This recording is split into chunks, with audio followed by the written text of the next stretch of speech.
La obra del Espíritu Santo en la Iglesia.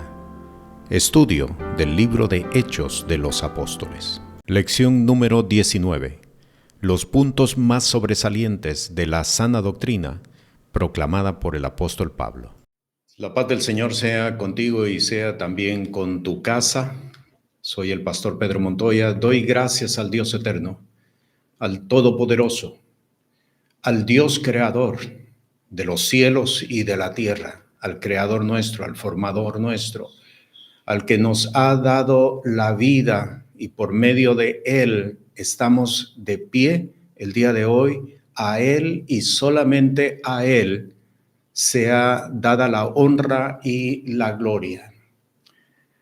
En la enseñanza de hoy vamos a presentarnos ante la palabra para enfatizar los puntos más sobresalientes acerca de la proclamación del querigma del Evangelio del Reino de los Cielos por el ministerio del apóstol Pablo. Estamos en el capítulo 9 de Hechos de los Apóstoles. El capítulo 9 nos está presentando la conversión del apóstol Pablo, Saulo de Tarso, el encuentro de revelación que Saulo tuvo con Jesús en el camino a Damasco cuando iba con el poder de los ancianos y del concilio de Jerusalén para apresar a hombres y mujeres de la fe, discípulos de Jesús. Tuvo el encuentro con Jesús, un encuentro que cambió completamente toda su vida, porque el apóstol abandona su carrera de fariseo, de perseguidor de la iglesia, y se constituye en apóstol del Señor. Es decir, el Señor lo constituye en apóstol del Señor. Y lo importante de todo esto es que nosotros podamos entender qué significa en realidad el ministerio del apóstol Pablo. No era un hombre más que se constituyó en apóstol, no era una conversión más como la de Felipe, como la de Esteban, inclusive como la de Simón el mago. No era una conversión más.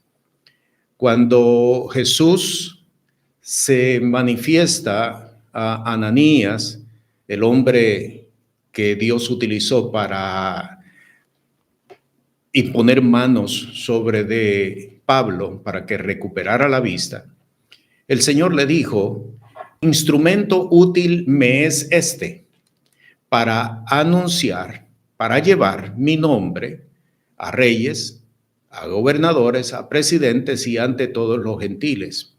Por lo tanto, la conversión de Saulo de Tarso, Pablo, el apóstol Pablo, es importante para nosotros, particularmente la parte no judía, porque precisamente sobre el ministerio del apóstol Pablo se fundamentó el surgimiento de la iglesia gentil. Y esto es prácticamente lo primero que nosotros necesitamos entender con respecto a la iglesia gentil.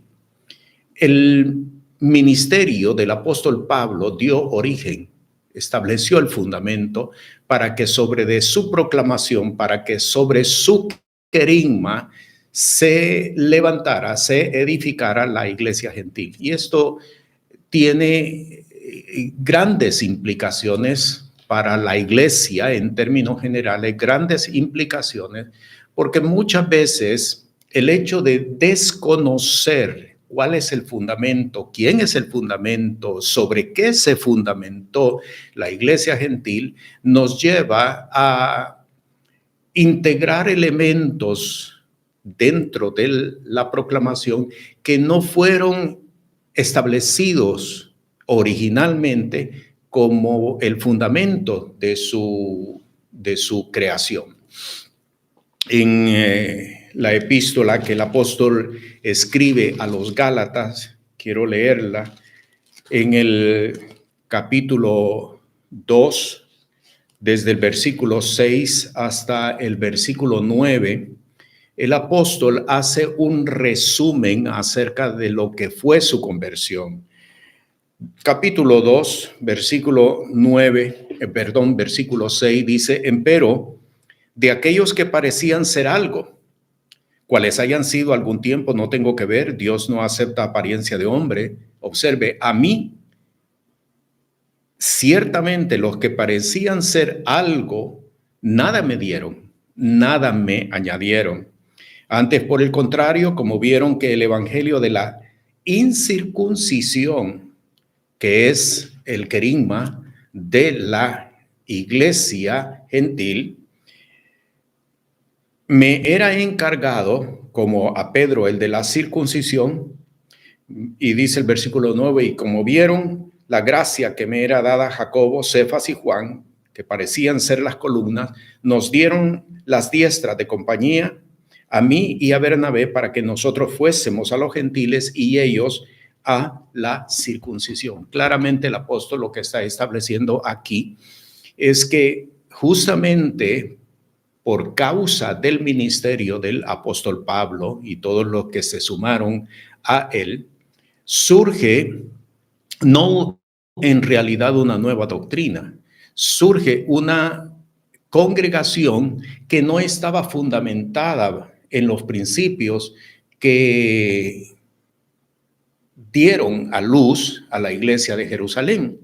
La iglesia de Jerusalén se distanció de la iglesia gentil porque en realidad nunca ellos hicieron un traslape para el evangelio, sino que ellos sencillamente siguieron estableciendo, practicando, proclamando todo aquello que era parte de la ley de Moisés. Nunca abandonaron la ley de Moisés, pese a que creyeron en Jesús. Por eso, cuando aquella generación que creyó en Jesús murió, cuando todos ellos desaparecieron, prácticamente desapareció el evangelio dentro de la comunidad judía.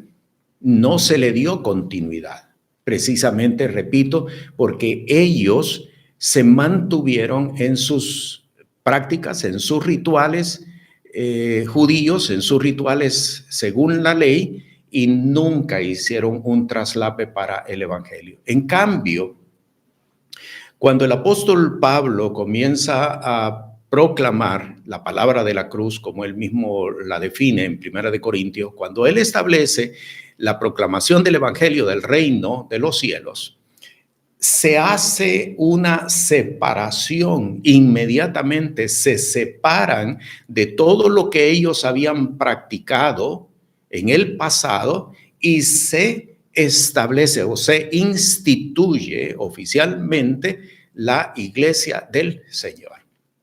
Por eso es importante que nosotros entendamos que la iglesia gentil no hace uso de recursos judíos como para establecer el mensaje del evangelio ni la proclamación del evangelio del reino de los cielos. Y esto es bien importante que nosotros lo podamos entender. En Colosenses, inclusive, para que nosotros tengamos un mayor o una ampliación mayor acerca de esto que estamos estableciendo, en Colosenses, en el capítulo 1, en el versículo 24 y 25, el apóstol, consciente de lo que él está haciendo entre los gentiles, él escribe y dice que ahora me gozo en lo que padezco por vosotros y cumplo en mi carne lo que falta de las aflicciones de Cristo por su cuerpo, que es la iglesia. Observe, el apóstol está consciente de que su proclamación, de que su querigma constituye una parte fundamental para que sobre de ella se construya el evangelio del reino de los cielos entre los gentiles, la iglesia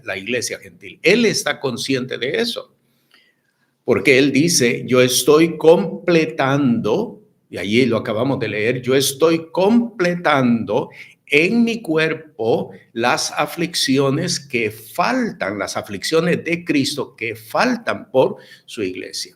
En otras palabras, diciendo que las aflicciones de Cristo estuvieron dirigidas en buena parte sobre la congregación judía, pero la congregación gentil necesitaba de una activación mayor, y esa es precisamente la que el apóstol está estableciendo, cumpliendo por medio de sus aflicciones.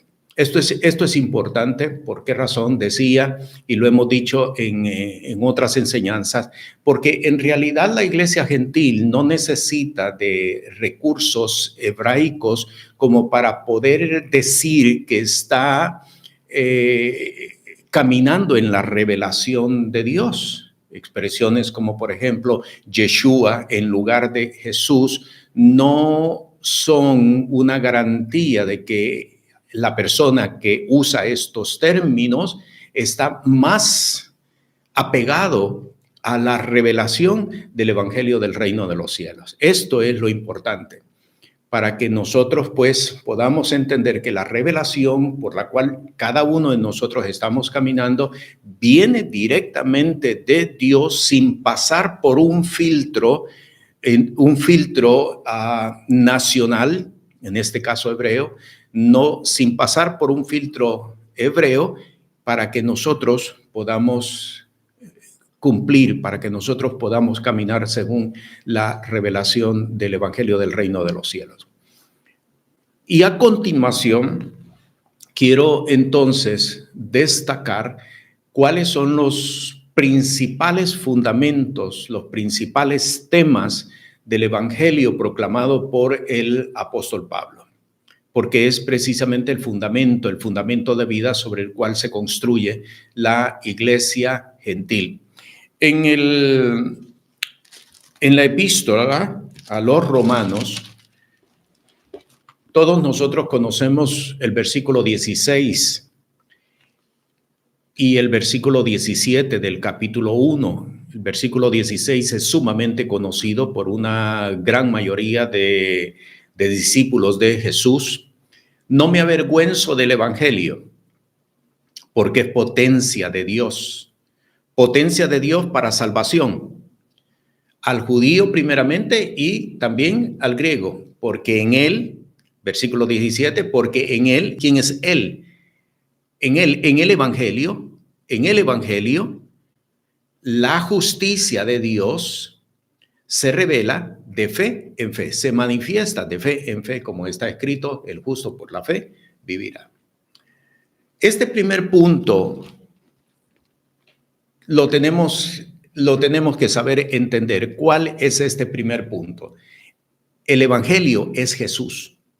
El evangelio es Jesús. No me avergüenzo del evangelio porque es potencia de Dios para salvación. No me avergüenzo de Jesús porque es potencia de Dios para salvación. En la proclamación del evangelio del reino de los cielos, para el apóstol Pablo, evangelio es Jesús, es sinónimo de Jesús. Hablar del evangelio es hablar de Jesús. Establecer el evangelio es establecer a Jesús.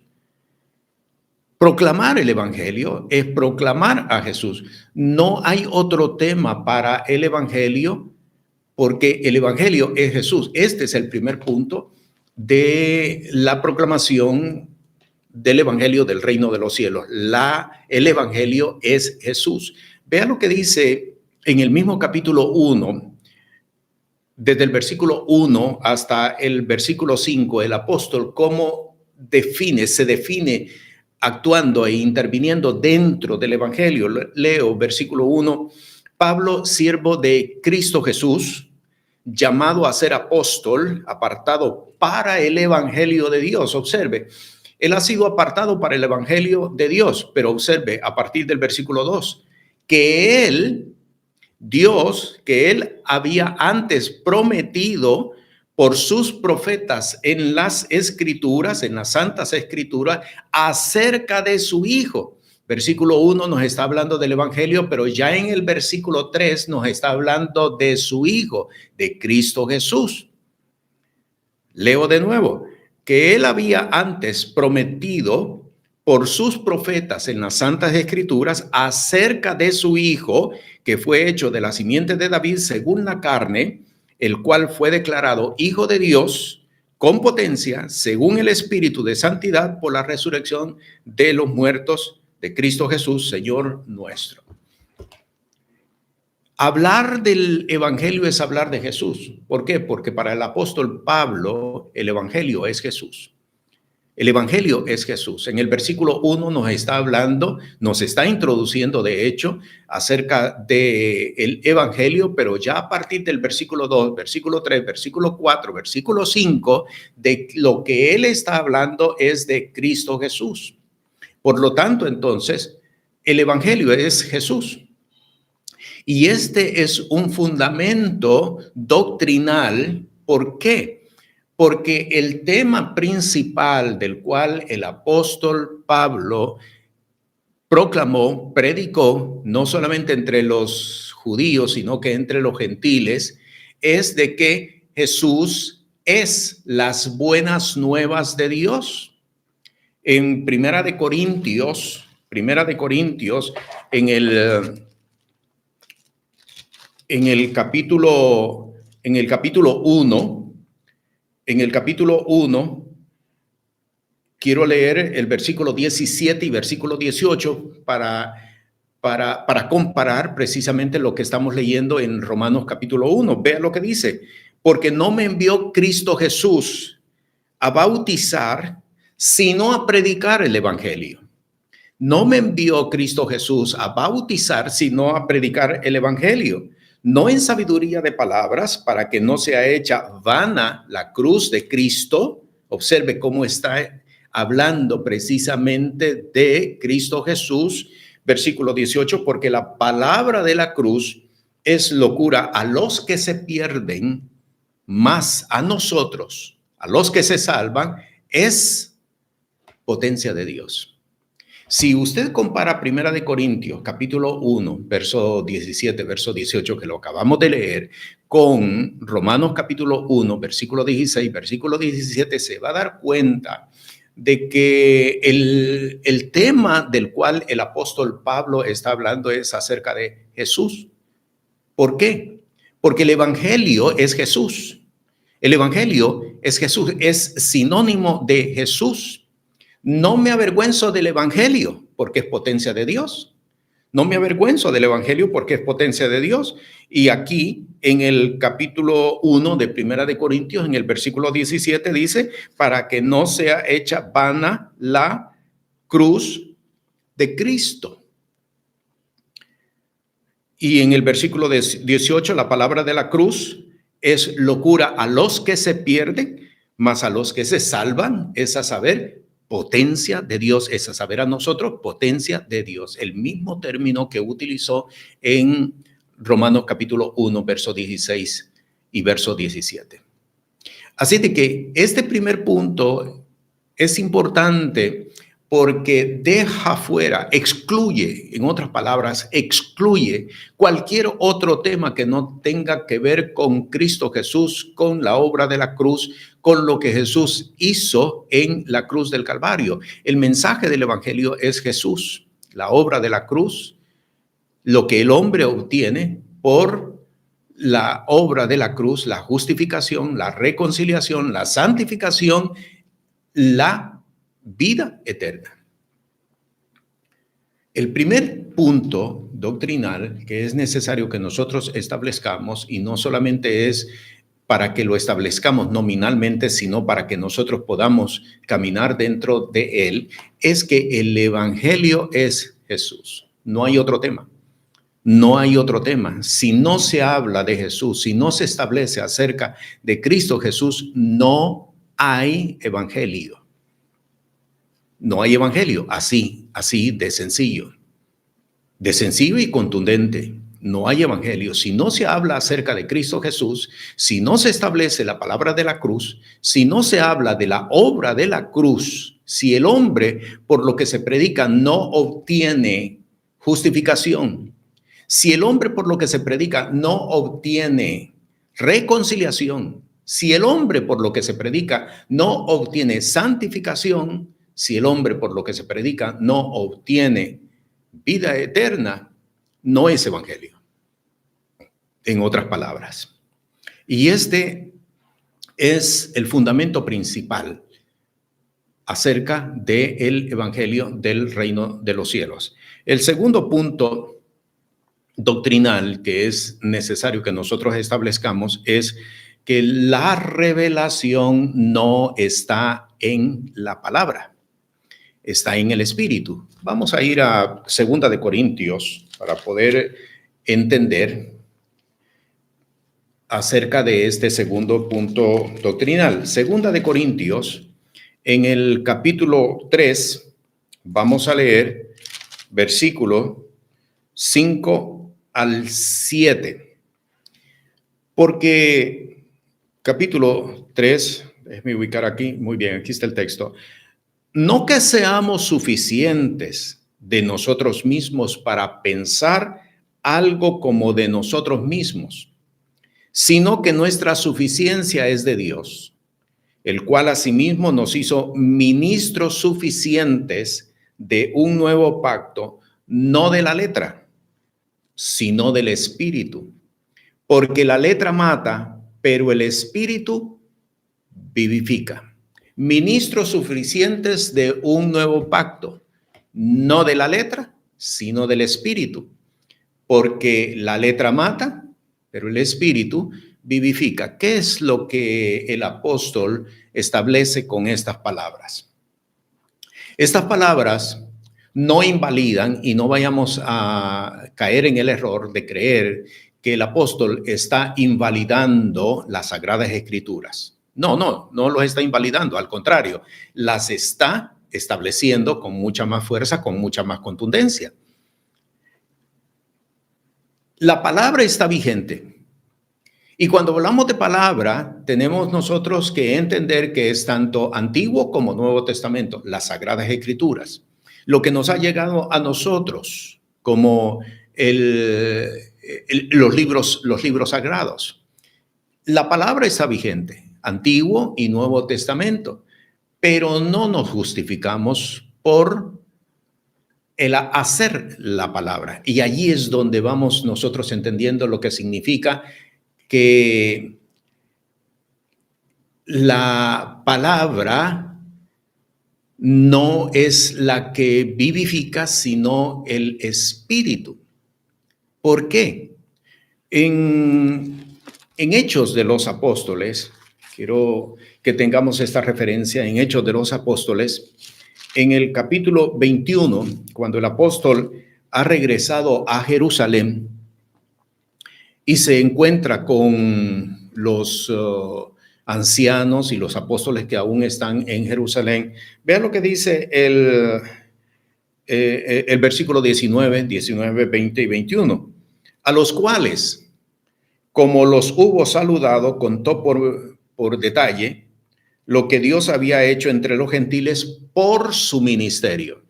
Versículo 20. Y ellos, como lo oyeron, glorificaron a Dios y le dijeron: ya ves, hermano, cuántos millares de judíos hay que han creído, y todos, observe, y todos son celadores de la ley, precisamente lo que habíamos establecido hace unos minutos atrás en la introducción, que la iglesia de Jerusalén se fundamentó en la continuidad de la ley. Nunca se divorciaron, nunca se separaron de la ley mosaica, aun cuando habían creído que Jesús es el Cristo, aun cuando habían reconocido que Jesús es el Mesías, pero nunca se separaron de la ley.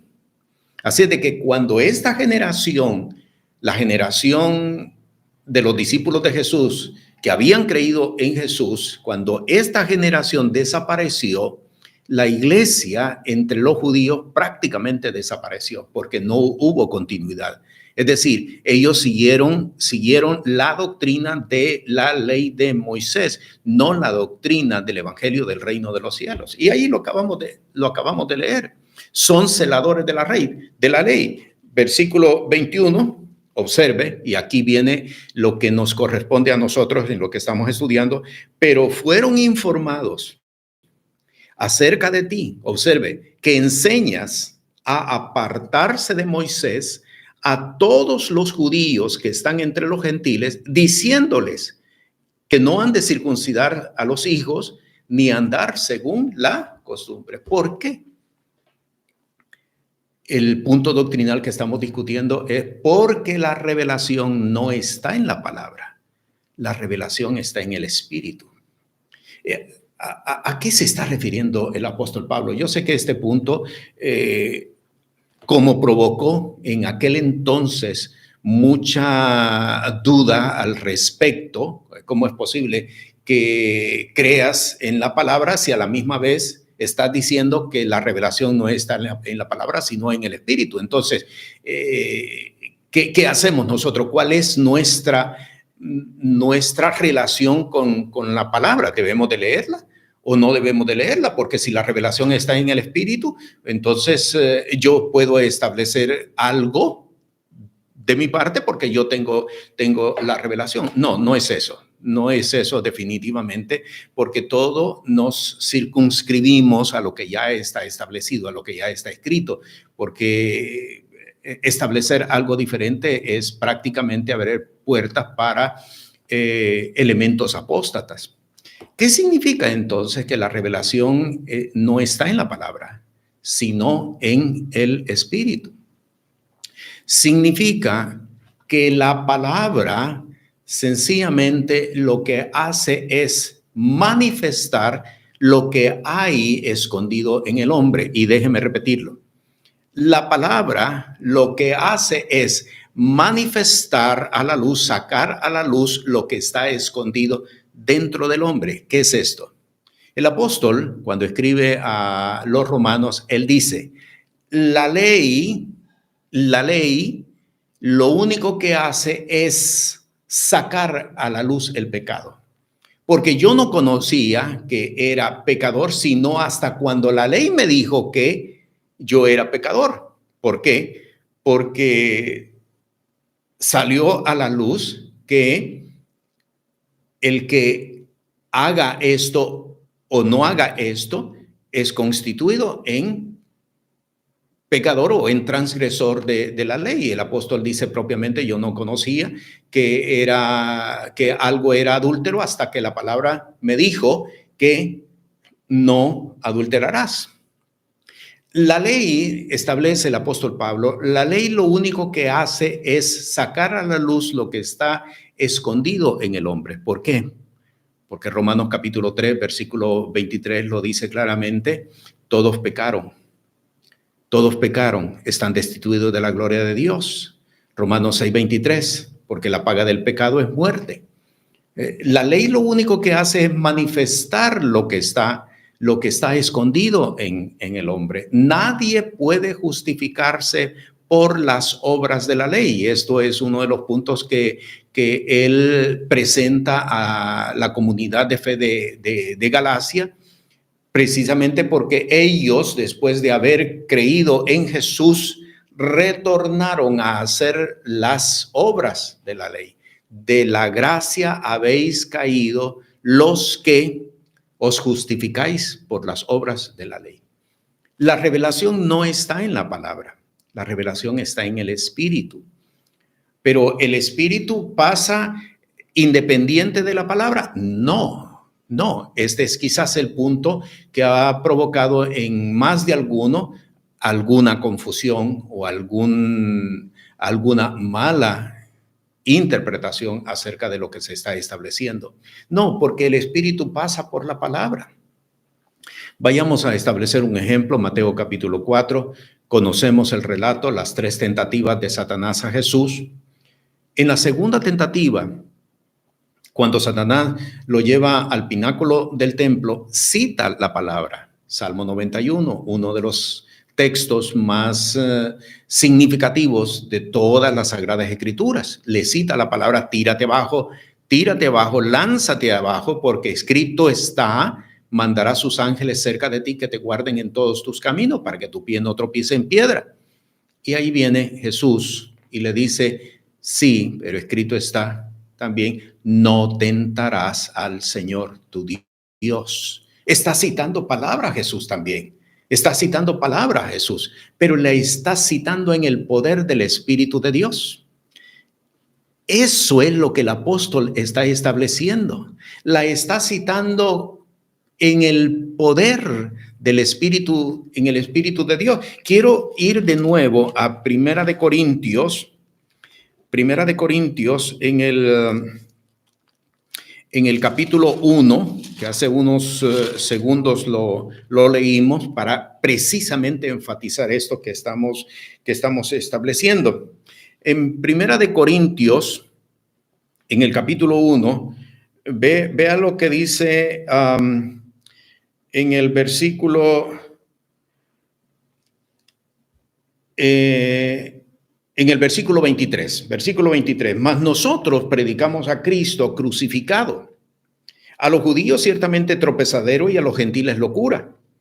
Empero a los llamados, así judíos como griegos, Cristo potencia de Dios y sabiduría de Dios, porque lo loco de Dios es más sabio que los hombres, y lo flaco, lo débil de Dios es más fuerte que los hombres.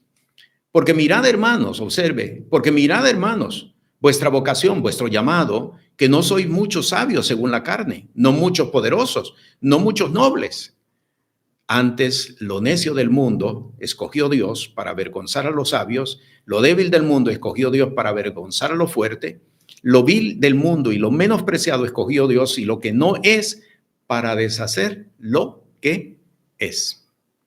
Esta es la sabiduría, este es el espíritu, la revelación está en el espíritu. La revelación no está en la palabra, que fue precisamente lo que sucedió con muchos de los judíos que no pudieron ver a Jesús como el cumplimiento de la palabra profética establecida en el Antiguo Testamento. No lo pudieron ver a Jesús. Tanto así que aún 2000 años después de la manifestación de Jesús, aún ellos están esperando al Mesías. Para que usted vea entonces lo que el apóstol está estableciendo, la revelación no está en la palabra, está en el Espíritu. La letra mata, pero el espíritu vivifica. Y con esto, entonces, el apóstol está estableciendo la necesidad de que nosotros, no es que desechemos las escrituras, no es que desechemos las escrituras, es que las caminemos de acuerdo a lo que el espíritu está manifestando a través de ella. Y con esto lo que estoy diciendo no es interpretación. Porque alguno podría pensar, bueno, lo que el Espíritu está diciendo es lo que yo puedo interpretar. No es lo que nosotros podemos interpretar.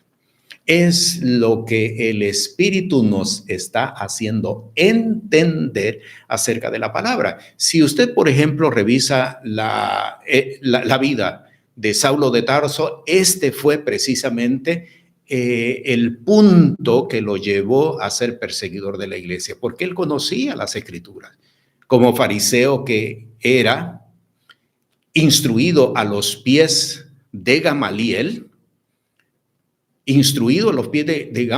conocía perfectamente las escrituras, pero las escrituras interpretadas por el hombre, no las escrituras reveladas por el Espíritu de Dios. La revelación no está en la palabra, está en el Espíritu, porque la letra mata, pero el Espíritu vivifica. Algo que debemos de entender con respecto a esto, y es quizás el fallo de la iglesia contemporánea, las escrituras no se interpretan. Lo repito, nuevamente, las escrituras no se interpretan. Las escrituras se entienden por el poder del Espíritu de Dios. Es el Espíritu de Dios que nos hace entender la palabra. ¿Recuerda usted el caso en el capítulo 8 de Hechos de los Apóstoles, el caso del etíope eunuco? ¿Recuerda el caso? ¿Qué es lo que Felipe le dice al etíope? ¿Pero entiendes lo que lees? Y el etíope le responde, ¿y cómo yo podré entender si no hay quien me las explique? Esta es la situación que estamos presentando.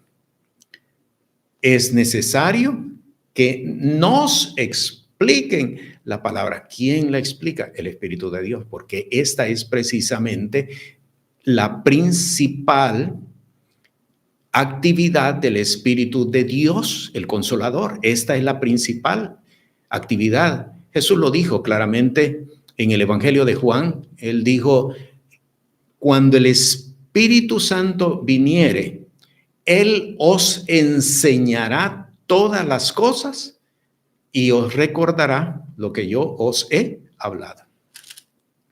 La revelación no está en la palabra, la revelación está en el Espíritu.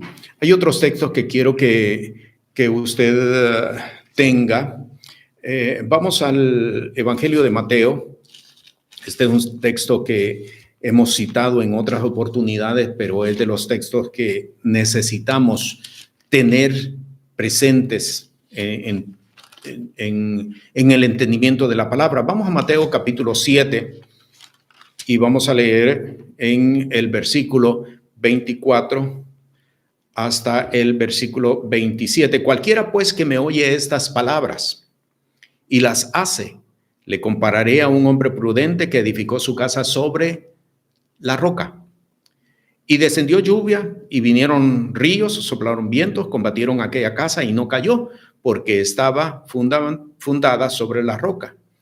Versículo 26, y cualquiera que me oye estas palabras y no las hace, le compararé a un hombre insensato que edificó su casa sobre la arena y descendió lluvia, vinieron ríos, soplaron vientos, se hicieron ímpetu en aquella casa y cayó y fue grande su ruina. La revelación no está en la palabra, es decir, en lo que nosotros leemos. La revelación está en el entendimiento de lo que el Espíritu nos hace entender, nos da para que nosotros podamos caminar por medio de esa palabra. Y este es un punto muy importante porque el apóstol Pablo arriesgó su vida y arriesgó su reputación precisamente para establecer este punto doctrinal de revelación. No caminar por la palabra, sino por el Espíritu, el entendimiento de la palabra que el Espíritu nos entrega cuando nosotros caminamos bajo el señorío de Cristo Jesús. Este es un punto, repito, bien importante. Es necesario que nosotros lo entendamos perfectamente, porque de lo contrario, no podremos avanzar en la revelación, no podremos caminar en la revelación. Es necesario que lo entendamos adecuadamente. Bien, vamos al siguiente punto doctrinal. Y quiero ir a la epístola del apóstol Pablo a los Romanos, en esta ocasión al capítulo 10, para leer versículo 8, versículo 9 y versículo 10. Romanos capítulo 10, versículo 8, 9 y 10. Mas, ¿qué dice? Cercana está la palabra en tu boca y en tu corazón. Esta es la palabra de fe, la cual predicamos, que si confesares con tu boca al Señor Jesús y creyeres en tu corazón que Dios le levantó de los muertos, serás salvo. Porque con el corazón se cree para justicia, mas con la boca se hace confesión para salvación. Y aquí prácticamente es una continuidad del punto doctrinal anterior. La revelación no está en la palabra, está en el Espíritu. La fe no es una confesión. La fe es un acto. Repito, la fe no es una confesión. La fe es un acto. Y hemos citado precisamente Romanos capítulo 10 para poder entender perfectamente lo que el apóstol está diciendo. ¿Por qué? Porque hasta este momento hemos creído y nos hemos conducido precisamente en el hecho de que la fe es una confesión, que si confesares con tu boca y creyeres en tu corazón, pues entonces ahí lo está diciendo, confesar. Sí, pero él lo que está diciendo es que si realmente los demás no se dan cuenta de lo que tú has confesado, la confesión se vuelve inválida para ti. El hecho de confesar con la boca no es para establecer un ritual. No es para establecer un ritual de religión. Yo confieso que Jesús es Señor. No, no es para establecer un ritual. Es para dar testimonio a los demás de cuál fue la decisión que tomaste con respecto a Jesús. Por lo tanto, la confesión es el acto de darles a conocer a los demás la decisión que tomaste en torno a Jesús. Quiero ir al Evangelio de Juan, capítulo 3, para que podamos entender esta parte. En el capítulo 3 del Evangelio de Juan se nos presenta a un hombre, Nicodemo, que vino de noche precisamente por temor de los judíos, de sus compañeros de oficio, porque él también era parte del concilio, era un judío. Judío no solamente se refiere a una nación, a una nacionalidad, se refiere a la práctica del judaísmo. Cuando se dice que era judío, se está refiriendo a que era una persona que ejercitaba el judaísmo. Vino de noche precisamente por temor de los judíos, de sus compañeros que practicaban el judaísmo. Y observe, él dice, y aquí está la confesión, él dice, sabemos que has venido de parte de Dios, porque ninguno, si no fuera Dios con él, no podría hacer las cosas que tú haces. Ahí está la confesión. Ahí está la confesión. Pero observe que él no se movió a mostrar su convicción acerca de Jesús hacia los demás. Se constituyó en un discípulo anónimo. Dios no busca discípulos anónimos. No pueden haber, en el reino de los cielos, no pueden haber discípulos anónimos. Este discipulado escondido, este discipulado en el anonimato, realmente no es un discipulado. A eso es a lo que se refiere este punto doctrinal. La fe no es una confesión, la fe es un acto. Y esto se aplica, y lo vamos a ver en unos segundos, esto se aplica a Hebreos capítulo 11. A Hebreos capítulo 11, para que podamos ver nosotros que si reducimos todo a una confesión, yo creo, yo confieso, yo proclamo, yo decreto, pero mi confesión no se hace pública, es decir, no me muevo en función de lo que estoy hablando, en función de lo que estoy proclamando, en función de lo que estoy declarando, la confesión se vuelve nula.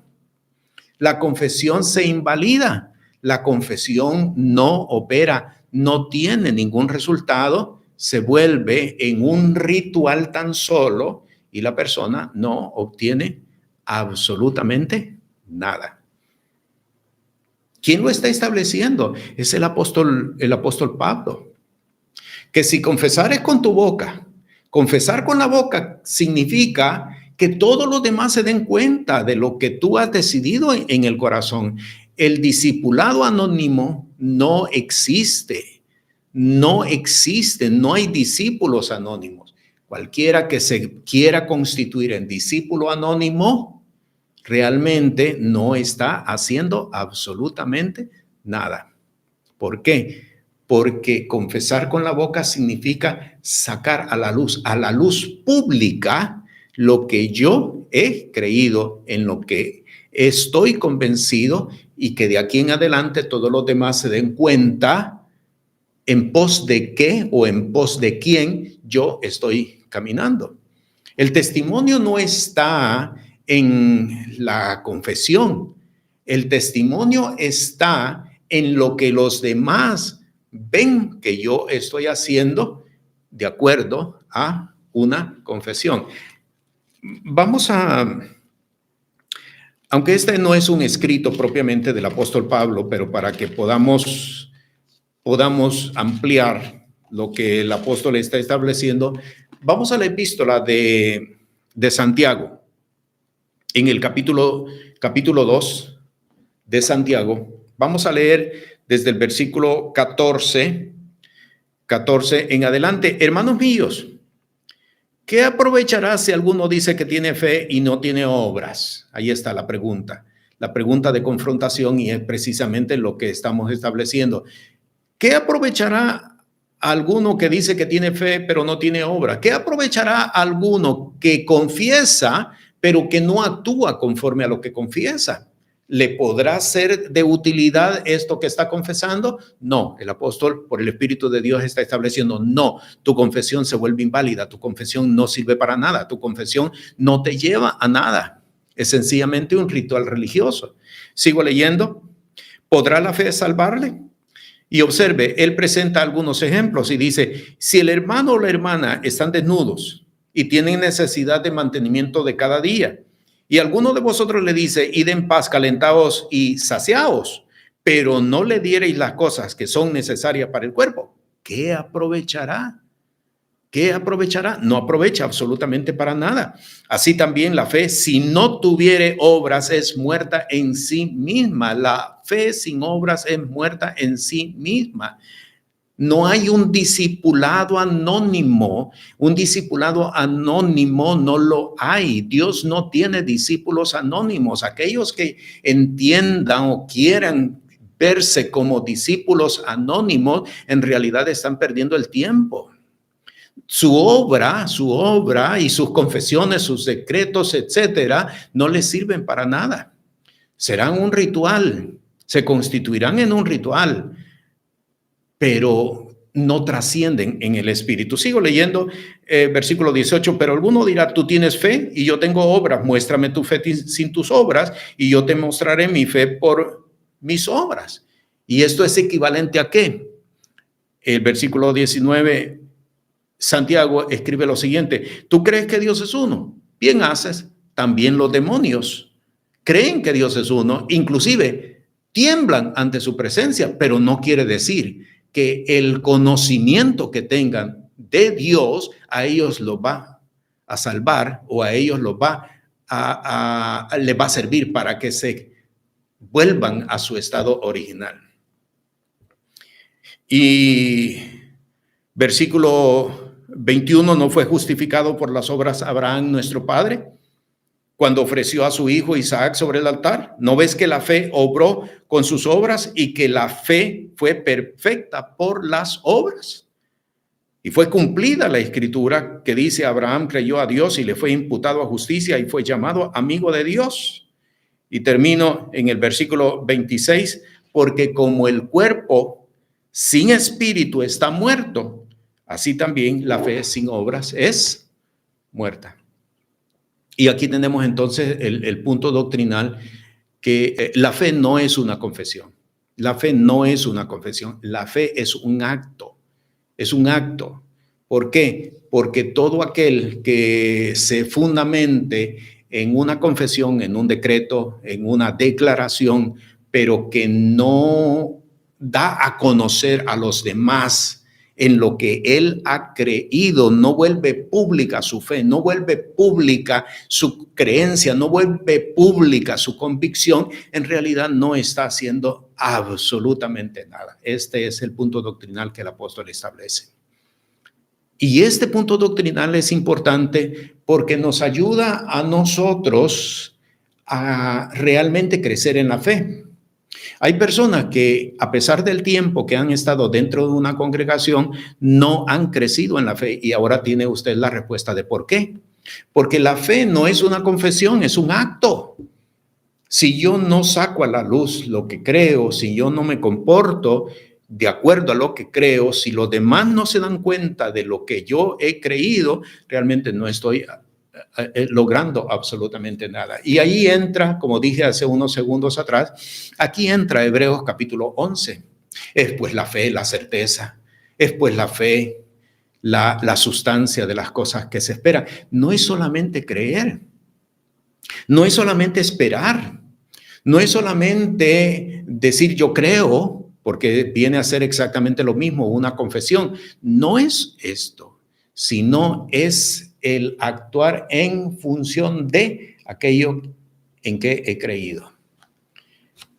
Y aquí tenemos que hacer uso del punto doctrinal anterior. La revelación no está en la palabra, la revelación está en el Espíritu. ¿Por qué? Porque alguien podría, y ha sucedido en tiempos pasados, alguien podría ir a la palabra, bueno, pero ahí me dice, ve y mata y sacrifícame a tu hijo. He conocido casos de personas que dicen, si tomaren serpientes, no les dañará, y se han expuesto a serpientes, los han mordido y han perecido. ¿Por qué? Porque no se trata de actuar de acuerdo a lo que estoy leyendo en la palabra. Se trata de actuar por el Espíritu. Actuar por el Espíritu. La revelación no está en la palabra. Hay personas que han seguido una instrucción literal y se han golpeado y han salido maltrechos porque la revelación está en el Espíritu. Es poder caminar por el entendimiento del Espíritu y entonces vamos creciendo en la fe. Este punto es bien importante. Todos los puntos que estamos viendo son bien importantes, por eso los estamos enfatizando, por eso es que hemos dedicado tiempo precisamente para esto, para enfatizarlos, porque para que se levante, para que se edifique, para que pueda hacer una vida saludable de fe en Jesús, es necesario que nosotros entendamos el punto doctrinal de que la revelación no está en la palabra, está en el Espíritu, que nosotros entendamos que la fe no es una confesión, es un acto.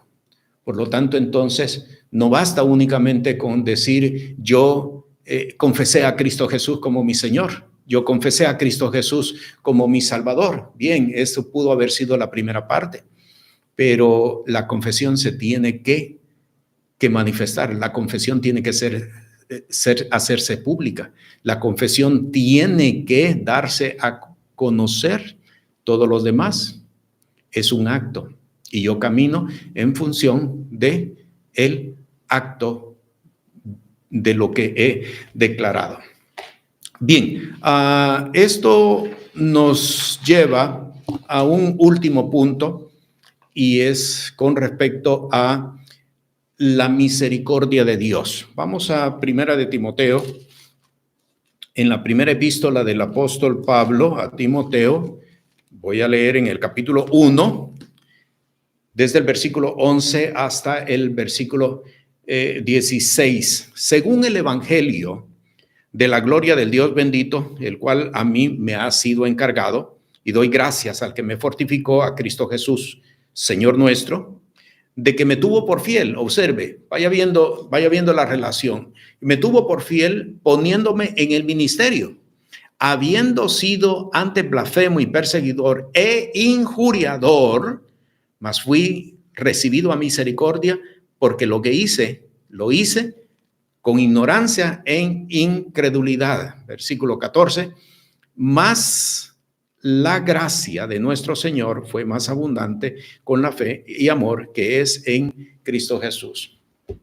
Este punto doctrinal que el apóstol establece es el siguiente: la misericordia de Dios, por supuesto, la misericordia abre espacios de revelación.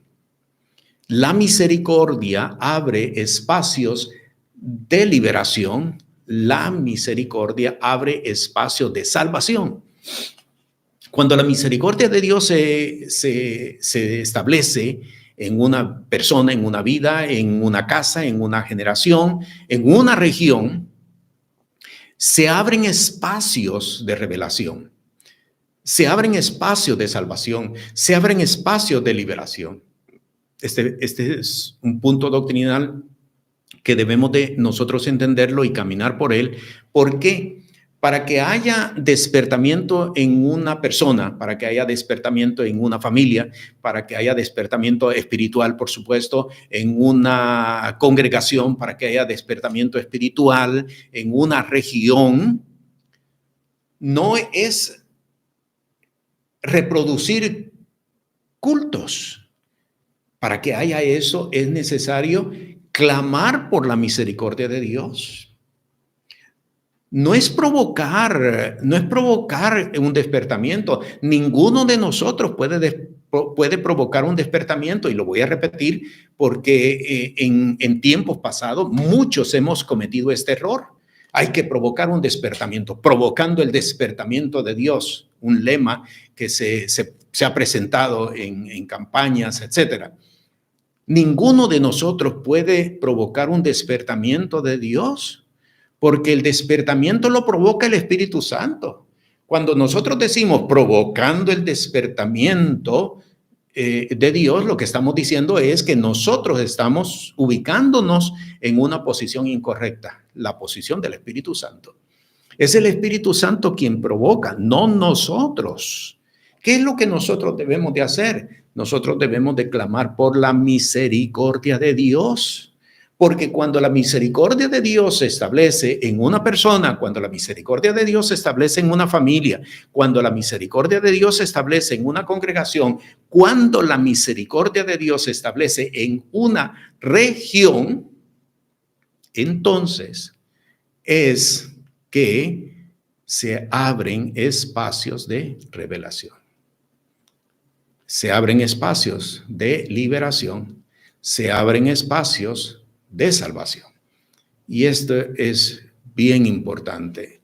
Es la misericordia de Dios. Por lo que yo hice, dice el apóstol, por lo que yo hice, debí haber sido desechado. Habiendo yo sido injuriador, blasfemo, perseguidor de la iglesia, fui recogido a misericordia. Y no solamente eso, sino que el Señor me encargó un ministerio, me tuvo además por digno para encargarme un ministerio. ¿Ve usted la diferencia? El apóstol no acumuló culpa. Si usted lee el capítulo 26 de Hechos de los Apóstoles, descubre todo lo que el apóstol hizo cuando era perseguidor de la iglesia. Pero el apóstol no caminó con culpa. El apóstol no caminó culpándose por todo lo que había hecho, por toda la gente que mató, por toda la gente que obligó a blasfemar en contra de Dios. No caminó así. ¿Por qué razón? Porque la misericordia de Dios en él abrió espacios de salvación, de reconciliación, abrió espacios de santificación, de revelación, de salvación. Y esto debemos nosotros de entenderlo para que podamos caminar de acuerdo al evangelio del reino de los cielos. Bien, con esto entonces hemos destacado los puntos más importantes, los puntos más sobresalientes, más bien, todos son importantes.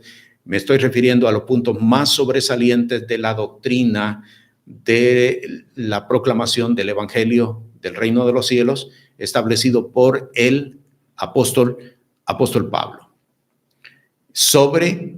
de cuyo ministerio se edificó, se fundó la iglesia gentil, de la cual todos nosotros procedemos, para que tengamos claro y podamos corregir los fallos doctrinales que muchas de las veces nos han conducido a abrir puertas de error, abrir puertas de apostasía, abrir puertas de prevaricación, precisamente por no entender lo que el Espíritu de Dios hizo por intermedio del ministerio del apóstol Pablo.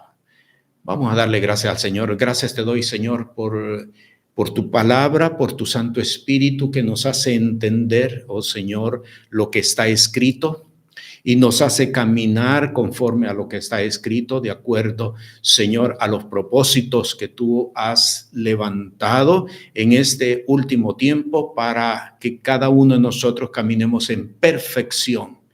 Gracias, Señor. Entrego este tiempo, mi Señor, y toda duda y toda confusión sea tirada por tierra, Señor, en el nombre que es sobre todo nombre, en el nombre de Jesús, para honra y gloria tuya, en el nombre de Jesús. Amén. Amén. Este programa es presentado por el Ministerio Apostólico y Profético Cristo Rey. Puede comunicarse con nosotros por WhatsApp al 1407-653-9700.